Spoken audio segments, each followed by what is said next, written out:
Olá pessoal, namastê. É com muita alegria e muito contentamento que eu tô aqui falando com vocês hoje. Meu nome é Flávia Melissa, eu sou psicóloga e trabalho com processos de autoconhecimento, processos de desenvolvimento pessoal em atendimentos presenciais, atendimentos por Skype, mas cada vez mais com encontros em grupo, através de workshops com a finalidade de conhecermos-nos um pouco mais e de principalmente desenvolvermos uma espiritualidade que possa ser aplicada no nosso dia a dia.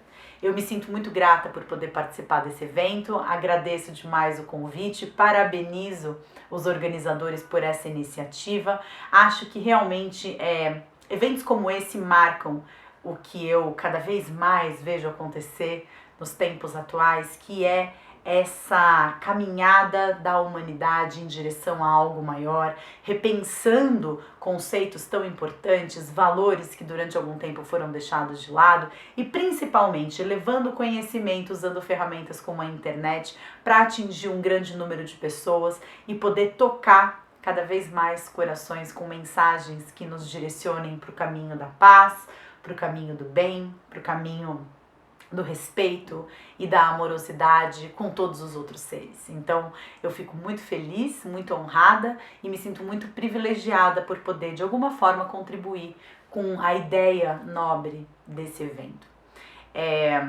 Acredito que muitas pessoas talvez já conheçam um pouquinho de mim e do meu trabalho, mas para aqueles que não conhecem, depois procurem por aí, Flávia Melissa. Eu já faz quase 2 anos e meio praticamente que eu me dedico a gravar vídeos motivacionais e de modo geral a compartilhar mensagens através das redes sociais, mensagens, eu não vou dizer otimistas, porque nem sempre o conteúdo é de um otimismo, muitas vezes as mensagens nos direcionam a olhar para os nossos processos de dor, para os nossos processos de negação, para os nossos processos de fuga, mas material que sempre, como se fosse assim, aquela história de João e Maria, perdidos na floresta escura, que deixaram migalhinhas de pão para poder voltarem para casa. Eu acredito que as minhas mensagens, de uma forma ou de outra, sejam essas migalhinhas de pão que podem talvez direcionar as pessoas para lugares de maior paz, de maior contentamento e de maior autoconhecimento.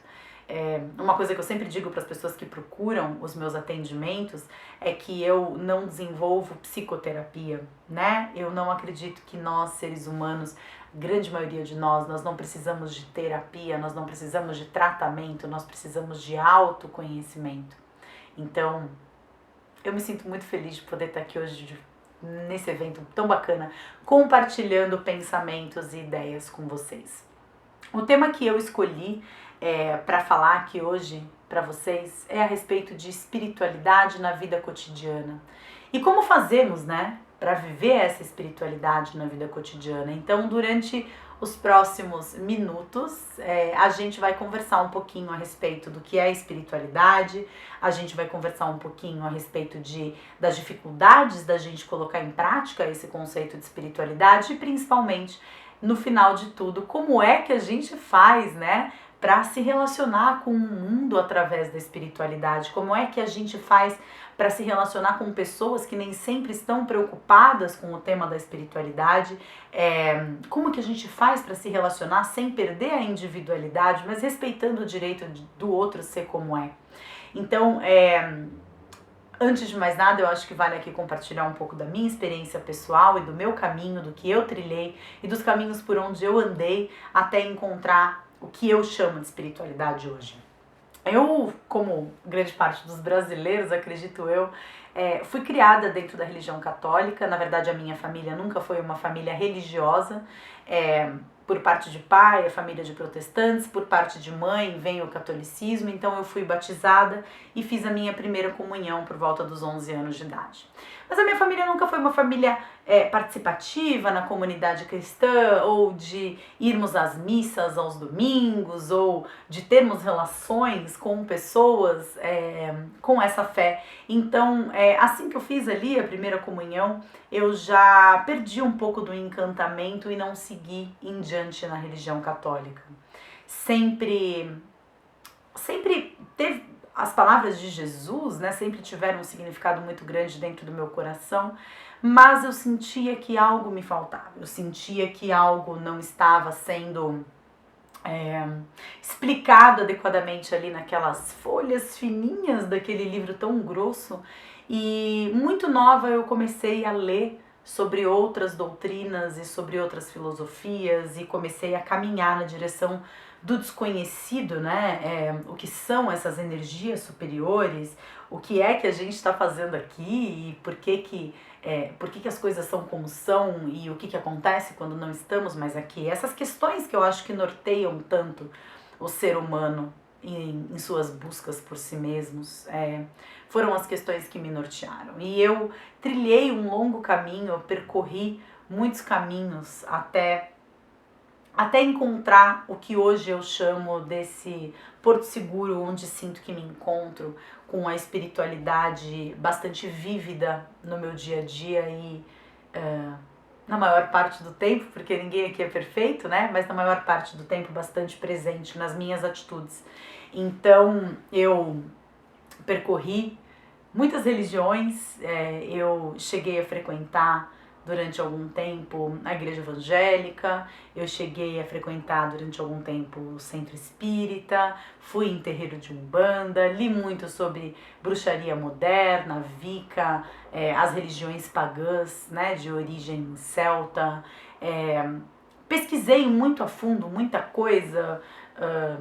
Cada vez que eu encontrava um novo mestre, eu achava que eu tinha encontrado ali, então, aquilo que me faltava e aquilo que de alguma forma me conduzisse nesse caminho de volta a mim mesma, porque acho que toda busca por uma religião, ela é sempre muito norteada por uma busca por mim mesmo. Eu sinto um vazio e eu quero preencher esse vazio com uma compreensão sobre a minha própria existência e a existência de tudo que me cerca. Percorri muitos caminhos, encontrei muitas pessoas, li muitos livros, me fascinei com muitos mestres e talvez tenha sido através do budismo que eu consegui encontrar um pouco mais de o que eu vou chamar de lucidez, mas sem nenhum tipo de julgamento crítico em relação às outras fés. Até porque hoje eu cheguei numa conclusão de que espiritualidade tem muito pouco ou nada a ver com religiosidade, mas dentro da filosofia budista eu me encontrei um pouco mais e através da meditação eu consegui contemplar com um pouco mais de paz esse vazio que eu sentia que me habitava.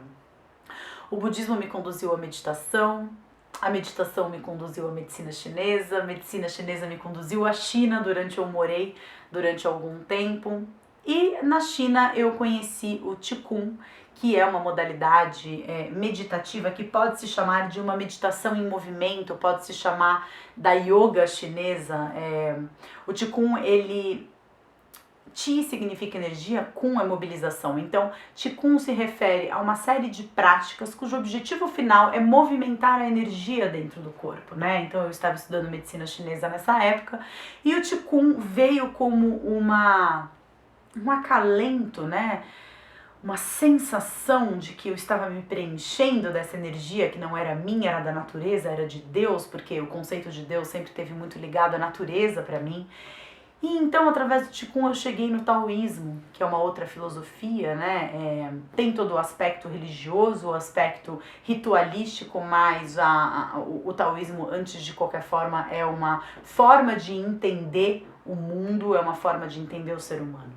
E através do taoísmo, eu entrei em contato com uma coisinha aqui, outra coisinha ali, que foi me conduzindo por caminhos e através dos meus próprios processos de autoconhecimento, a minha busca por mim mesma, que grande parte dessa busca vem sendo compartilhada através dos vídeos que eu gravo e publico no meu canal do YouTube, compartilho nas redes sociais. Esses vídeos, eles mostram muito do meu caminho, muito da minha jornada até aqui, até eu entender o que é espiritualidade e talvez desapegar um pouco da ideia de que espiritualidade esteja ligada a uma religião, de que espiritualidade esteja ligada ao conceito de Deus, de que espiritualidade esteja ligada necessariamente a seguir algo que foi publicado em algum livro, E através dos meus próprios processos, através de processos de autoconhecimento, através de cursos, através de pessoas que surgiram na minha vida, eu cheguei, na verdade, numa definição do que é ser espiritualizado, que talvez o jeito mais fácil da gente entender o que é, né, ser espiritualizado, talvez a gente possa começar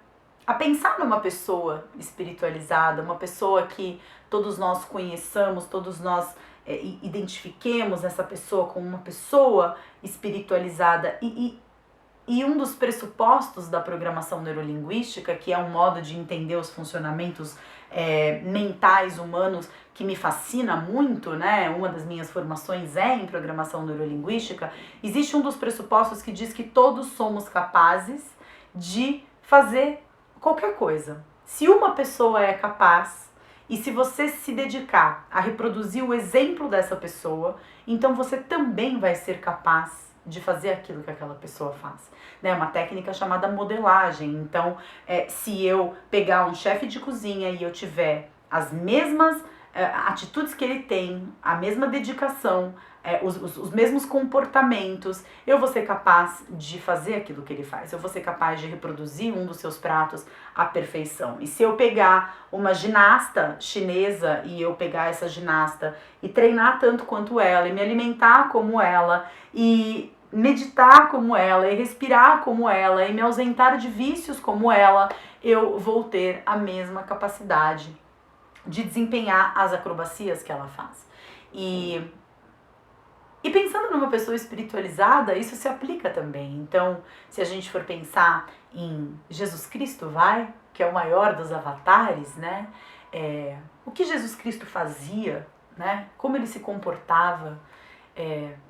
Antes de mais nada, né? Jesus Cristo, ele não era egoísta. Ele não colocava suas necessidades acima da necessidade das outras pessoas. Ele respeitava e tratava o próximo com amor, com dignidade, com o respeito às diferenças. Ele não fazia diferença de sexo, de cor, de classe social. Ele compartilhava todas as bênçãos, fossem elas uma palavra que ele recebia por influência do divino, do mundo espiritual, mas ele também compartilhava o pão e ele compartilhava o tempo com as pessoas que se dedicavam a estar nessa busca junto com ele, né? Podemos pensar também em Buda, né? Buda é uma pessoa extremamente espiritualizada. O que Buda fazia, né? Buda não era uma pessoa apegada à vida material, muito pelo contrário, né? Uma das verdades óctuplas, né? Das 4 nobres verdades do budismo é que a origem de todo sofrimento é o desejo, né? E claro, não é o desejo que me move na direção de construir uma vida maravilhosa, mas o desejo que me leva a sofrer por aquilo que não fui capaz de conquistar até hoje, né? Podemos pensar então Chico Xavier, uma pessoa extremamente espiritualizada, né? E a bondade com que ele se comportava, a dedicação que ele tinha às outras pessoas, a amorosidade mais uma vez. Então podemos começar a pensar então em características de uma pessoa espiritualizada, né? Características de uma espiritualidade presente dentro do coração. Muito mais do que decorar mantras, orações grandiosas, muito mais do que você resolver um dia então mudar o seu nome e a partir daquele momento você cria para você uma identidade de uma pessoa que renunciou ao mundo e aos desejos do mundo, muito mais do que usar um determinado tipo de roupa ou frequentar um determinado templo ou falar um determinado idioma ou se alimentar de uma determinada forma ou não se alimentar de uma determinada forma. Antes de todas essas coisas muito complicadas, né, de serem colocadas em prática, o que é simples de ser colocado em prática. E eu, ao longo do tempo, me afastei muito da fé cristã, porém sempre vi ali naquelas palavras daquele homem o Cristo, né, via ali verdades muito... Eu olhava aqueles 10 mandamentos e eu falava assim, cara, se todo mundo colocasse isso daqui em prática, tava tudo certo. O mundo daria certo. Ao mesmo tempo em que via os preceitos do budismo e falava também daria certo, se todo mundo levasse isso daqui em consideração, daria certo. Então, espiritualidade para mim se refere muito mais ao que podemos encontrar em comum em tantos livros do que aquilo que o mestre no alto da montanha vai te dar se você conseguir chegar lá. A espiritualidade está presente nas pequenas coisas do dia a dia. Jesus Cristo falou, ama ao próximo como a ti mesmo. Vocês conseguem fazer isso? Eu não. Eu não, porque nem capaz de me amar ainda eu sou. Quando olho para o passado e vejo a minha vida e olho os caminhos que eu já percorri, eu digo sim, hoje me amo muito mais, hoje me aceito muito mais, hoje convivo muito melhor comigo, com os meus defeitos, com as minhas deficiências e as minhas vulnerabilidades. Mas sou capaz de dizer que me amo? Sendo que tantas vezes eu perco a paciência comigo mesmo, sendo que tantas vezes eu acho que o que eu sou não é o melhor que eu poderia ser, que aquilo que nós fazemos não é bom o suficiente. Isso é amor? É amor quando para você se sentir bem você precisa ter determinada roupa, ou usar determinado produto de beleza, ou ter o cabelo de uma forma ou de outra. Isso é amor? Eu me aceito como sou? O que é amar a si mesmo? Amor hoje virou adjetivo. Eu gosto tanto de você que eu te amo. E a gente se esqueceu que amar é verbo, né? Amar. Amar é um verbo e verbos pressupõem ação. O que eu faço para amar? O que eu estou fazendo quando eu digo que amo alguém? Qual é a ação que eu estou desempenhando? Que verbo é esse que eu conjugo? Cada vez que eu digo que eu gostei muito de um restaurante, eu amei tal restaurante, ou quando eu acabei de conhecer uma pessoa, ai, nossa, eu amei conhecer você. Amar não é substantivo, amar é verbo. O que é amar? Como colocar em prática esse amar ao próximo como a ti mesmo? Aí reside o segredo de toda a espiritualidade, nessa única frase. E é em cima dessa frase que a gente vai refletir um pouquinho. Por que é que nós temos tanta dificuldade de amar o próximo? E por que isso é tão importante quando a gente pensa em espiritualidade e a gente pensa na vida cotidiana? Na minha percepção, amar tem a ver com aceitar. Amar uma pessoa tem a ver com aceitar essa pessoa e aceitá-la como ela é. Talvez a única definição verdadeira de amor que alguém possa realmente se confrontar e sentir, talvez seja o amor que uma mãe tem pelo filho, né? Aquele amor incondicional. Não importa o que aquele filho faz, a mãe tá ali do lado dele. Muitas vezes ela pode não assinar embaixo de todas as suas atitudes, mas se esse filho está na cadeia, a mãe visita. O pai, às vezes.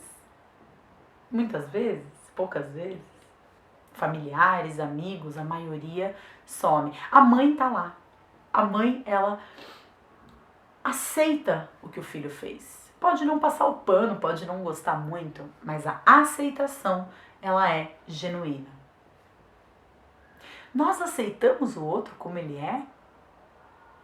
Nós somos capazes de enxergar o outro com o respeito ao direito do outro ser quem ele é? Por que que o outro, nessa sociedade cindida, né?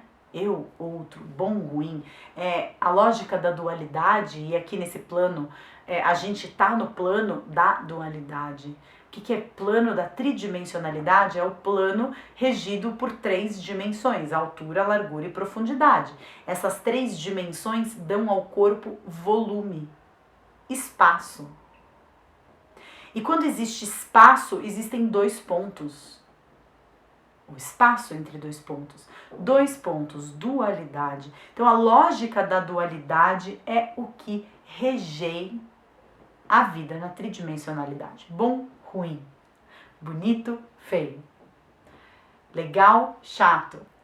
Confortável, desconfortável. Cômodo, incômodo. Quero, não quero. Julgamento. Quando nós olhamos o outro, imediatamente estabelecemos um julgamento. Esse julgamento pode ser bondoso, ainda assim é julgamento. E se eu experimento um lado do pêndulo, mais cedo ou mais tarde eu vou fazer um julgamento negativo, um julgamento maldoso, um julgamento, uma crítica. Todos nós somos assim, porque aprendemos a ser assim conosco mesmos. Lá atrás, na escolinha, quando a gente ia, e fazia alguma coisa muito bonita, a professora dava uma estrelinha na nossa mão e a gente chegava em casa feliz da vida e mostrava aquela estrelinha e mamãe sorria. E pelo contrário, se a gente fazia alguma coisa de errado, a gente ficava de castigo, era anotação na caderneta, e quando a gente levava aquela anotação na caderneta para a mamãe assinar, a mamãe fazia cara de triste. E neste momento a dualidade que existia do lado de fora é internalizada. Este aqui que eu sou, eu agrado. E este aqui que eu sou, eu escondo, varro para debaixo do tapete e finjo que não é comigo. Isso segue a vida toda. A gente vai se esvaziando de partes nossas, estabelecendo esse julgamento de valor. Eu sou bonito, eu sou feio, eu sou legal, eu sou chato. Isso aqui eu posso, isso aqui não devo. Isso aqui eu preciso. E aí a gente cria o desejo lá que Buda dizia que é a fonte do sofrimento. Eu preciso ser assim para ser amado, para ser reconhecido, para ser valorizado pelos demais, porque todos nós estamos em busca de afeto, amor e reconhecimento. O maior medo do ser humano é não ser amado. Dualidade, nos segmentamos e seguimos pela vida sendo 2. Acontece que, como tudo na vida, toda moeda tem os seus 2 lados. E chega uma hora, principalmente por volta, acredito eu aí, dos 30 anos, e aí sem querer entrar no campo da astrologia, porque não é a minha praia, mas por volta dos 28 anos tem o retorno de Saturno, que nos coloca novamente nessa questão de, e aí, o que eu tô fazendo para viver minha missão? Como é que eu tô me aceitando? Como é que eu tô olhando pra mim? Como é que eu tô vivendo a minha vida? E muitas vezes a gente tá funcionando como escravos. Escravos do reconhecimento do outro. Escravos de como eu preciso ser pro outro não me abandonar. Escravos do que eu tenho que fazer para finalmente ser essa fortaleza, fraco, forte. O forte é o modelo de sucesso, é o modelo de espelhamento, é o que as outras pessoas querem ser, fortes, fortes, fortes. E nesse momento eu falo até de mim. Eu vivi a minha vida inteira fazendo esse joguinho de ser forte, cuidando das pessoas e resolvendo a vida de todo mundo e sendo muito forte e nada me atingia e era só a vitrine. Hoje eu vejo, era só a vitrine. Porque existia em mim uma crença de que eu precisava ser forte. Sendo forte, eu ia ser merecedora do amor das pessoas. E chega uma hora que eu acho que a vida pede a conta, assim, sabe? A vida pede a conta. E não dá pra você seguir sendo metade. Não dá pra você só ser bonzinho. Não existe sol se não existir lua. Não existe estrela que brilhe se o céu não estiver escuro. A dualidade está presente em todos nós. E essa coisinha escura, feia, sombria, que a gente varreu para debaixo do tapete, a gente não pode viver sem. Existe uma instância dentro da gente que sente que uma parte foi abandonada, uma parte foi colocada de lado. E aí vem aquela tal de projeção. Eu olho no outro e quando o outro me lembra de algo que eu não quero ver em mim, eu julgo. Quando o outro funciona de uma determinada forma, que eu gostaria de funcionar e não consigo, ou que eu me reconheço, mas eu sei que eu não devia ser assim, eu aponto o meu dedinho sem perceber que 3 deles apontam na minha direção. Isso não é espiritualidade. Isso é neurose. Isso é não se conhecer. E aí eu quero que o outro mude, porque o outro me incomode. E aí tem essa frase que muitas pessoas citam por aí como se fosse minha, mas não é, de uma amiga minha chamada Jane. A frase diz assim: incomodou, doeu, meu amigo, leva pra casa que é teu. Porque a gente não tem nenhum botão no nosso corpo de incômodo, que o outro vem e aperta o botão e pá, me incomodei. Isso não existe. Eu me incomodo. Eu não tenho como, o outro não tem como me incomodar sem passar pelo meu incômodo com a outra pessoa. Eu me incomodo com o outro. Por que eu me incomodo com o outro? Voltando, um dos primeiros pressupostos básicos da programação neurolinguística. Se alguém é capaz de fazer algo, todos são capazes de fazer a mesma coisa se comportarem como quem é capaz de fazê-lo. Se uma pessoa no mundo não se incomodar com essa pessoa e com o que ela está fazendo, o meu incômodo é responsabilidade minha. Se eu enxergasse a situação como essa pessoa que não se incomoda enxerga, eu também não me incomodaria. E por que é que eu enxergo a situação do jeito que eu enxergo? Por que é que eu estabeleço os julgamentos que eu estabeleço? Por que é que eu critico o outro do jeito que eu critico? Por que é que eu atribuo o significado que eu atribuo a uma atitude de uma outra pessoa?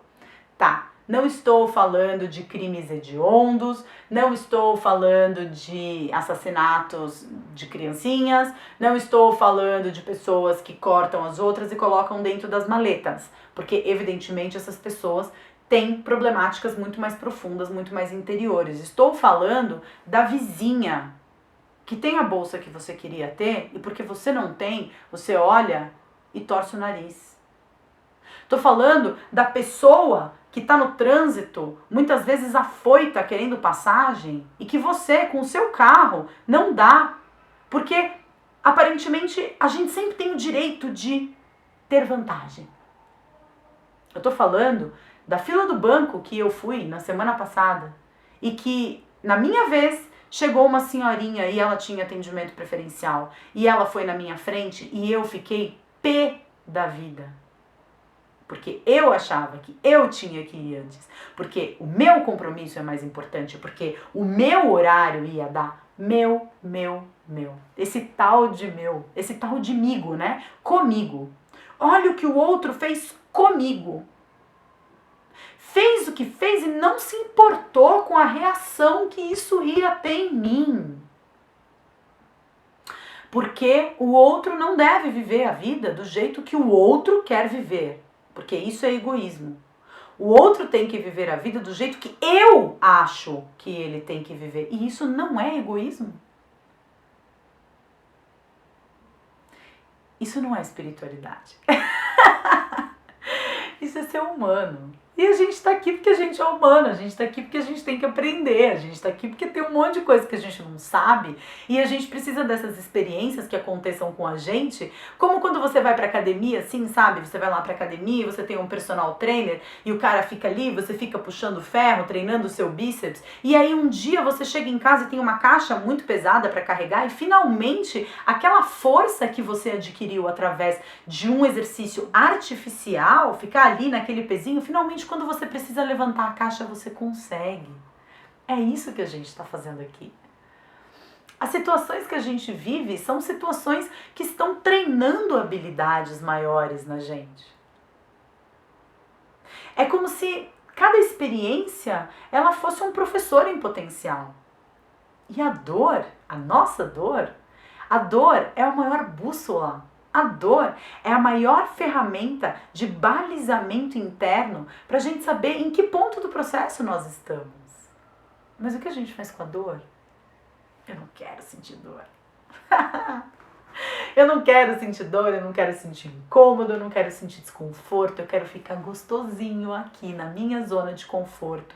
Sem desafios, porque desafios me dão frio no estômago, e frio no estômago é quando é gostoso é borboleta, quando é ruim é mariposa.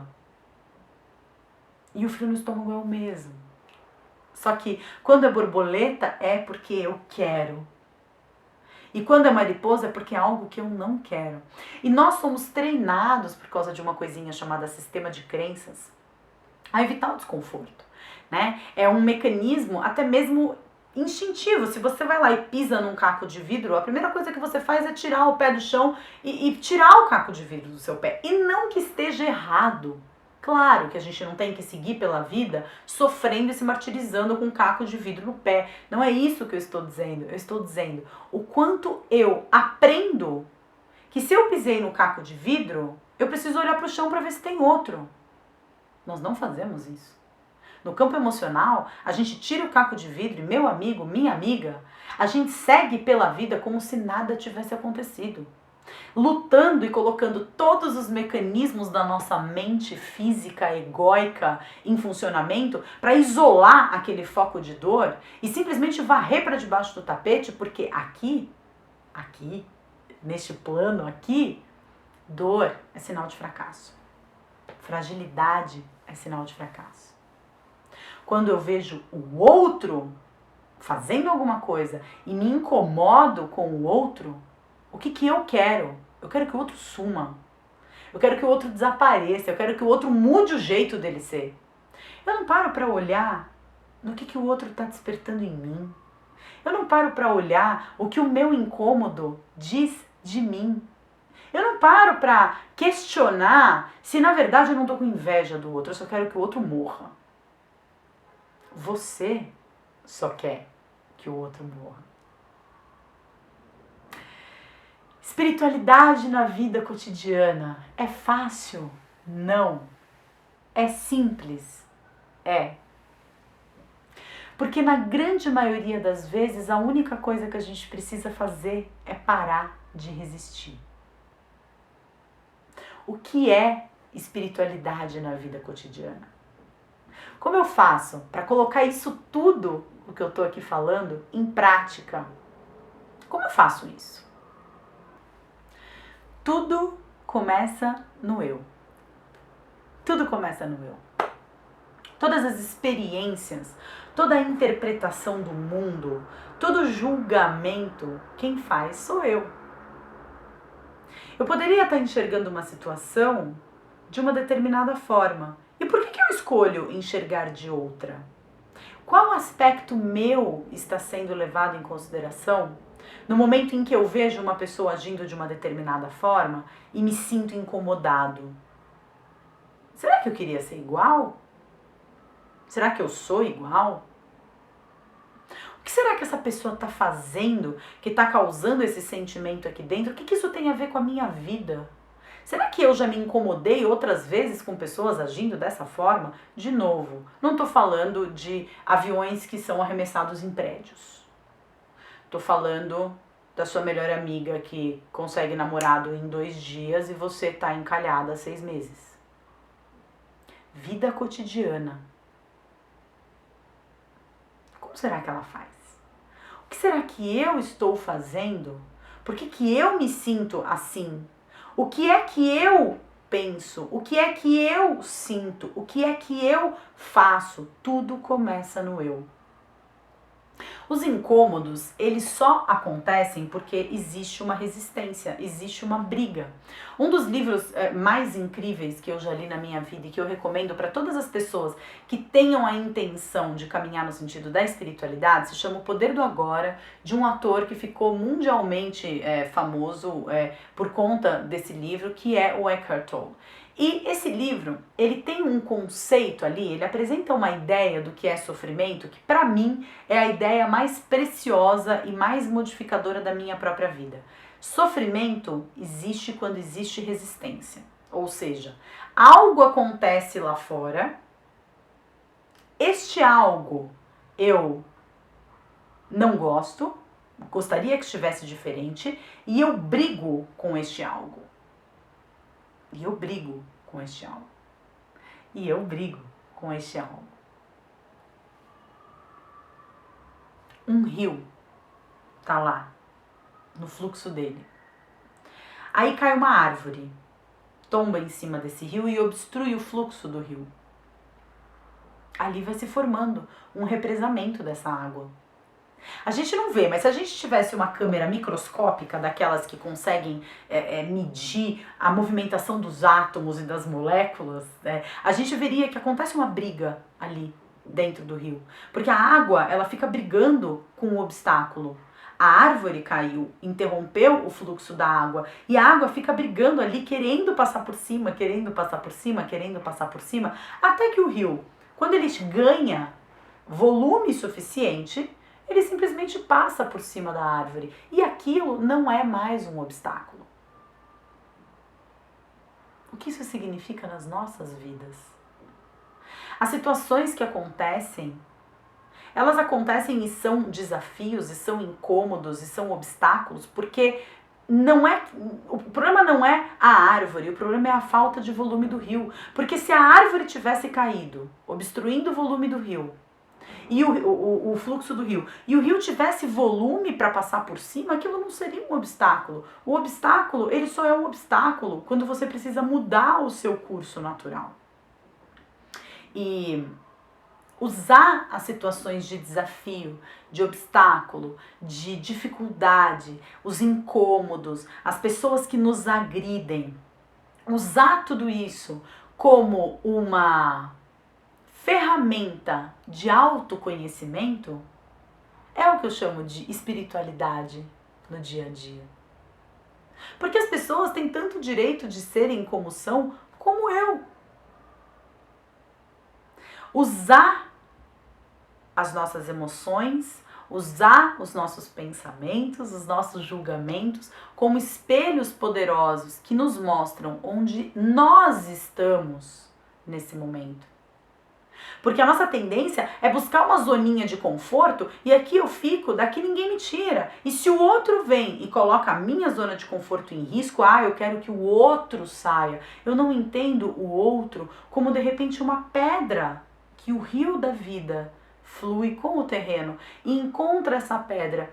E diante da pedra só existe uma alternativa. Ou o rio tem volume e passa por cima, ou ele contorna a pedra. A gente é um rio que quando chega a queda e é hora de virar cachoeira, a gente é um rio que se agarra na raiz da árvore e fala não, não, não, não, não, não, não, não, não, não, não, não, não. Medo. A emoção que nos move é o medo. Espiritualidade é ter medo, mas ter percepção de que existe o medo. Espiritualidade é você fazer o julgamento da vizinha que tem a bolsa ou da amiga filha da mãe que consegue namorado e eu não. Mas é perceber, opa, o problema não é ela conseguir namorado ou não, o problema é que eu me sinto sozinha e olhar para essa solidão. Espiritualidade é aceitar quando o outro vem como um lembretezinho de você olhar no fundo do seu porão. Quais são as partes suas que você abandonou pelo caminho? E lentamente, e trazendo essas partes para perto de você novamente, como uma grande colcha de retalhos que te dão uma figura mais completa de quem você é nesse momento.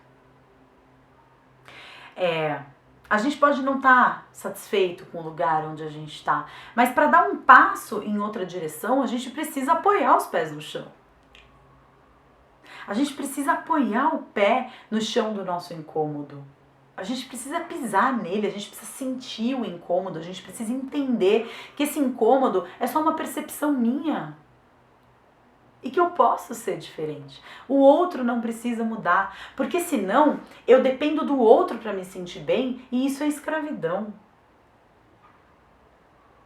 Outra frase bíblica que eu gosto bastante e que me ajuda muito nessa minha caminhada é uma frase presente, se não me engano, numa parábola das 6 mulheres das virgens e das latas de azeite, dos vidros de azeite, eu não estou me lembrando exatamente agora o nome, mas a frase diz o seguinte, e todos vocês com certeza já escutaram. A frase diz, orai e vigiai. O que significa isso, né? Orai e vigiai. Orai e vigiai significa esteja atento a você mesmo. Orai, oração. Perceba que o outro tem tanto direito de ser como é, como você tem direito de ser como você é. Vigiai, vigia os seus pensamentos. Se o outro tem o direito de ser como é, por que é que você o está julgando? O que isso diz de você? Então, quando as pessoas falam o que é espiritualidade, as definições que vêm de espiritualidade são definições tão grandiosas, são definições tão complexas, são definições tão difíceis. É o modo como eu me reconecto a uma energia que eu não consigo ver, mas eu preciso acreditar que ela existe. E ao mesmo tempo é uma forma como eu me conecto comigo mesmo e com o outro. E nada disso tá errado, mas fazer isso é fácil ou é difícil? É difícil. Sabe o que é fácil? É amar o próximo. Respeitar o próximo. Aprender dia a dia a amar o próximo. A respeitar a necessidade do outro. A ajudar o outro do jeito que você puder. A fazer caridade, seguindo grandes exemplos. O que Jesus fazia, o que Gandhi fazia, o que Chico Xavier fazia, o que Buda fazia, é olhar para dentro. Tudo começa no eu. Essa é a verdadeira espiritualidade, a se manifestar na vida cotidiana. Evidentemente, eu medito, eu entoo os meus mantras, eu faço os meus exercícios de visualização, eu imagino a energia percorrendo, eu acendo o meu incenso, eu adoro queimar vela. Mas nada disso te conduz em direção a você mesmo, enquanto você continuar olhando para fora. Espiritualidade na vida cotidiana é só olhar para dentro. É só fazer esse caminho inverso. É um caminho de autoconhecimento. E quando você se conhece e se respeita, você respeita também o próximo. Ama o próximo como a ti mesmo. Gratidão pela atenção. Eu espero poder ter contribuído um pouquinho para a jornada de todos vocês. Aproveitem muito esse evento e eu espero vê-los todos em muito breve. Namastê. Muito obrigada, um grande beijo e a gente se vê já já. Tchau!